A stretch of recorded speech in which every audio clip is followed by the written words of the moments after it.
Isinuko natin si Rodrigo Roa Duterte sa dayuhan na para bang wala siyang sariling bayan. Since when did the Philippines become a province of The Hague? As far as we are concerned, we're no longer members of the ICC. And as non-members, can we possibly fall under the jurisdiction of the ICC? Yes, ma'am, I think, because we, under the... What's the use of signing or ratifying a treaty if it bears no weight?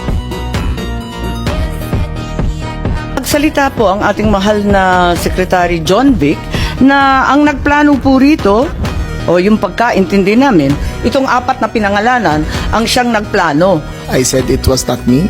There were other people in the room, but we did not discuss any plans of any arrest. Oh, really, huh? And was that the plan from the very Yes, from the beginning? very what beginning. what was and who was really on top of this? Ikaw ho ba nagplano ng lahat ng ito? Hindi naman. It was a group effort. Secretary Chidoro was there. Secretary Anyo was there too. And the President and I.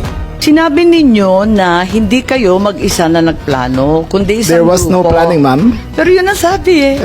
I said, hindi ako nagplano.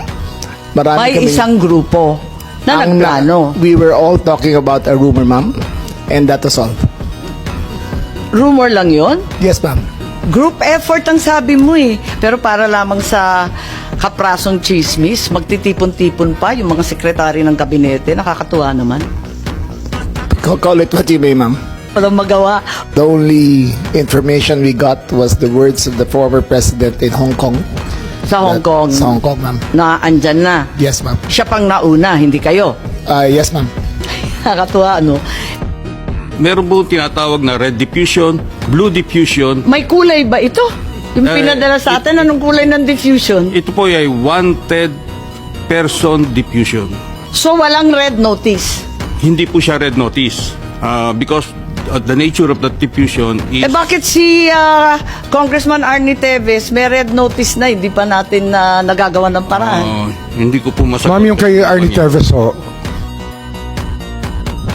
Ang pagkaintindi namin, red notice din ang sinasabi. Eh ngayon, lumalabas na wala kailanman na lumabas na red notice mula sa Interpol, kundi diffusion lamang. Baka dahil sa panahon, kasi mabilis po ang pagganap ng lahat, yung mga pangyayari. So, ibig sabihin, ang katotohanan, walang red notice. Mag-ingat po kayo, you're under oath, makokontempt po tayo. Was this warrant presented to PRRD at the time he was arrested?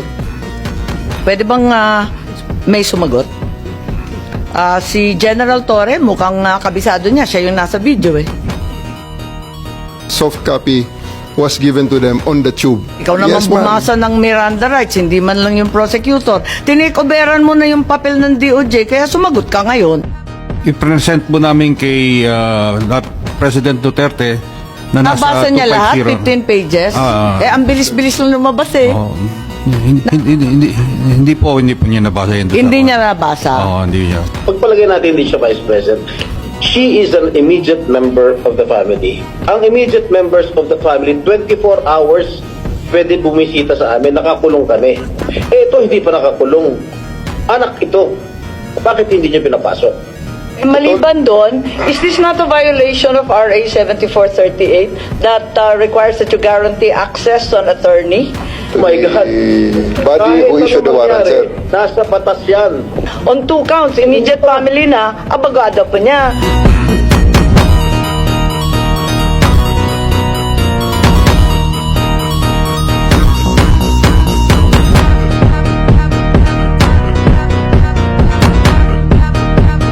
This is bigger than Duterte. This is about our dignity as Filipinos. Ang hustisyang ipinapataw ng dayuhan ay hindi hustisya. Ito ay pang-aalipin. Useless lahat ng hearing na ito kung hindi na po may babalik si Tatay Digo. Kung kaya niyo po siyang dalayin doon in less than 1 day sa loob po ng 13 na oras, dapat kaya niyo rin po siyang ibalik dito sa lalong madaling panahon.